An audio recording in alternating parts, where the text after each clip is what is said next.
Se todos os habitantes do planeta passassem a consumir como os norte-americanos, dizem os ambientalistas, nós precisaríamos de mais 2 planetas. Numa visão macro, esta é a realidade do consumismo mundial, que tem preocupado aqueles que se ocupam com o fim dos nossos recursos naturais. Aqui no Brasil, uma pesquisa feita em 2012 pelo Instituto Acatu de Consumo Consciente mostrou que 22% dos entrevistados já se preocupam com o que compram, analisam os rótulos, pensam 2 vezes antes de tirar o cartão ou dinheiro para fazer o pagamento. Seja como for, este é um assunto que faz parte cada vez mais das rodas de discussão. E não poderia faltar na série Empreendedorismo e Sustentabilidade do programa Entrevista, que hoje traz o superintendente de Economia e Inteligência de Negócios da FEComércio Rio, João Gomes. Ele vai nos ajudar a refletir sobre o tema. João, obrigada pela sua presença.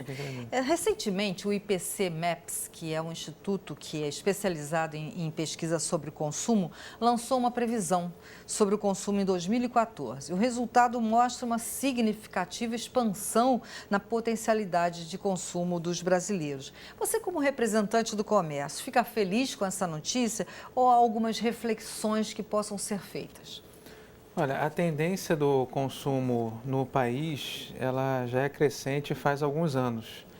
E alguns falam que já esbarrou no teto de endividamento, de consumo, que a população brasileira não teria mais como, não teria mais como consumir bens duráveis, mas o que a gente enxerga é que não é muito por aí não. O nível de crédito avançou muito, é fato, mas comparado a outros países do mundo que têm um percentual do crédito sobre o PIB muito mais elevado do que o nosso, ainda existe um potencial de crescimento bastante significativo. E aí a gente pode falar não só de bens duráveis, mas como também de outros bens, né? Que são semiduráveis, aí falando de roupa, sapato, não só daqueles como eletrodomésticos, representantes da linha branca, marrom e etc. A gente, óbvio, está vivendo um momento de desaceleração, os juros aumentaram de uma maneira significativa nos últimos meses, algumas políticas de incentivo já tiveram seu efeito, então a gente passa né, naturalmente por ciclos econômicos e um momento atualmente de desaceleração, mas daqui para frente, passando essa turbulência, a tendência é que você volte àqueles níveis de crescimento que você tinha anteriormente. Uma pesquisa feita pela própria FEComércio sobre o consumo consciente mostra que há uma onda, ou seja, quer dizer, cada vez mais pessoas preocupadas justamente com o tema. 17,4% de 1.000 pessoas entrevistadas se dispunham a reduzir o uso do carro em 2007 e esse percentual aumentou para 22,4% em 2013. A minha pergunta é a seguinte: como é que as montadoras lidam com esse desejo de reduzir o uso do carro? Acho que, assim, houve um aumento, é claro. Agora, é bom que se diga que isso ainda é muito próximo de 1/5.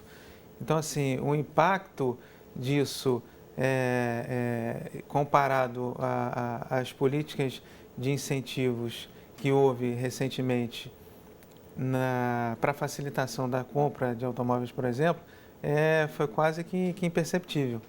Então, assim, mas a compra do carro, né, como você colocou, não vejo tendo como uma das variáveis para a sua efetivação essa questão da não utilização ou utilização como carona, como impacto ambiental. Isso vai do dia a dia, da administração do dia a dia da pessoa que já comprou o carro, de querer deixar ele na garagem, pegar uma carona ou ter vizinhos que trabalham por perto de onde ele também trabalha. Então, ter uma consciência, passa muito mais por uma consciência ambiental que elevou, mas ainda é muito pequena, do que efetivamente uma decisão de compra ou não de um bem.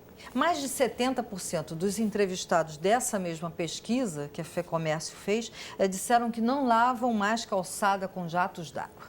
Você realmente acha que esse tipo de atitude pode salvar o planeta? Não é esse tipo de atitude, são vários tipos, né, de atitudes, são várias atitudes, porque junto com essa, né, de lavar a calçada, de lavar carro, de varrer a calçada utilizando água, etc., escovar o dente e fechar a torneira, lavar a louça e fechar a torneira, escolher produtos que não têm impacto significativo no meio ambiente, dar a carona. Então, é um conjunto de ações, né, que se não vão salvar o planeta, mas podem, num prazo razoável, não sou especialista, mas inverter uma tendência, ou então amenizar, ou então estabilizar uma tendência que está sendo colocada aí como prejudicial para o nosso meio ambiente. A FEComércio, quando faz essa pesquisa, quando se ocupa com essa pesquisa, ela está dando uma mensagem de que também se preocupa com essa questão dos recursos naturais, é isso? Sem dúvida, é entender e ver e prestar essa informação através de dados para que possa alertar qual o tipo de tendência que está acontecendo hoje. Entendeu? A gente vê essas informações por faixa etária, por exemplo. Então, assim, teve uma razoável alteração para o lado positivo, né? Mas na questão dos jovens ainda está muito incipiente.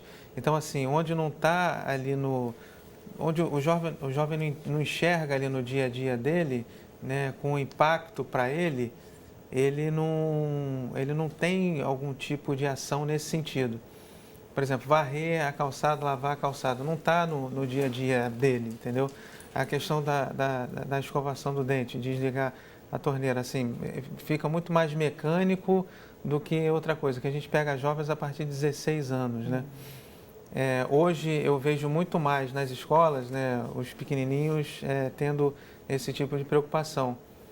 O meu filho, por exemplo, tem 4 anos e já vê, já identifica, já fala a importância da água, de desligar a torneira para escovar o dente. Então, ele já chama esse tipo de atenção. Então, acho que é muito mais uma evolução no tempo cognitiva, né, do que efetivamente um impacto de curto prazo.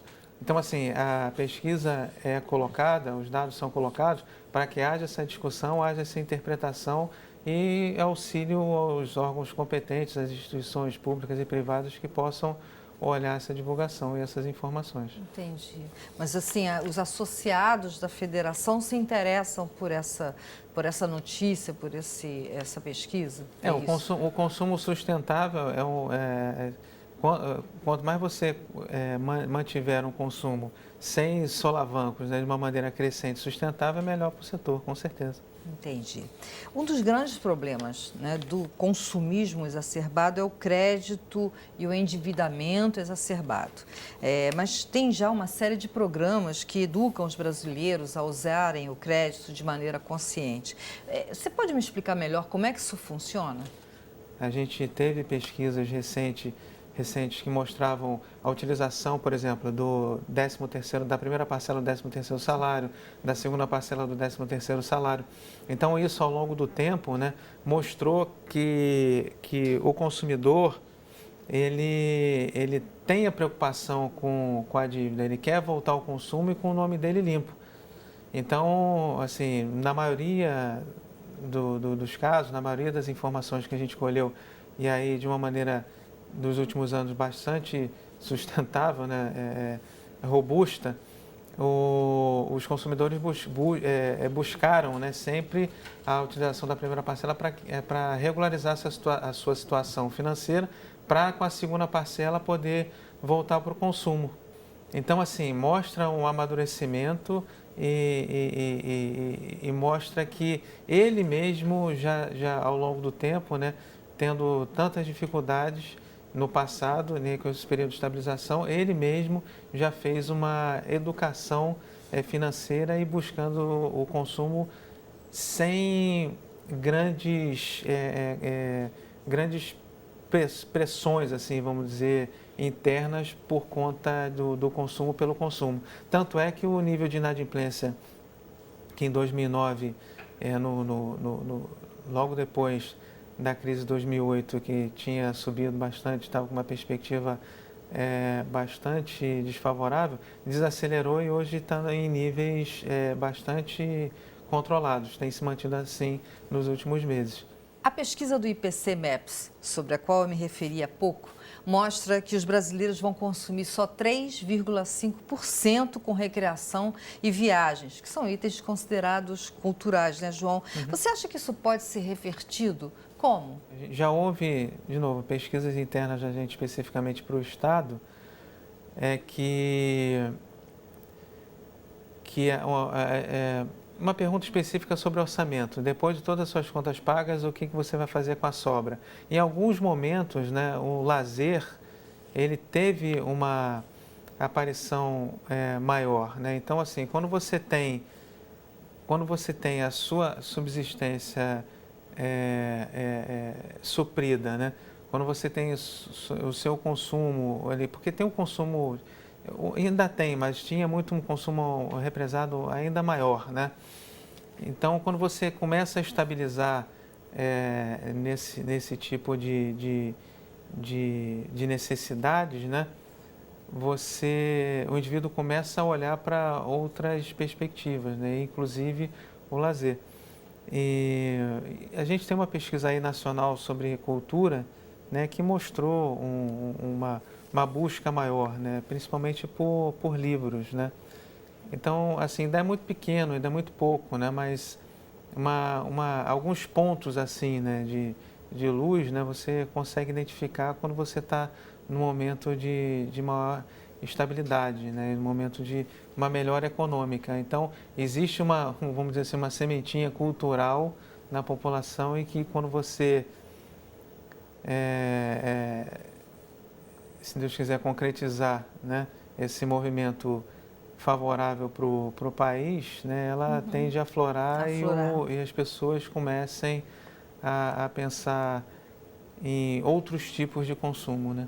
Ok, muito obrigada pela sua presença, obrigada pela sua companhia. Ficamos por aqui. Até a próxima.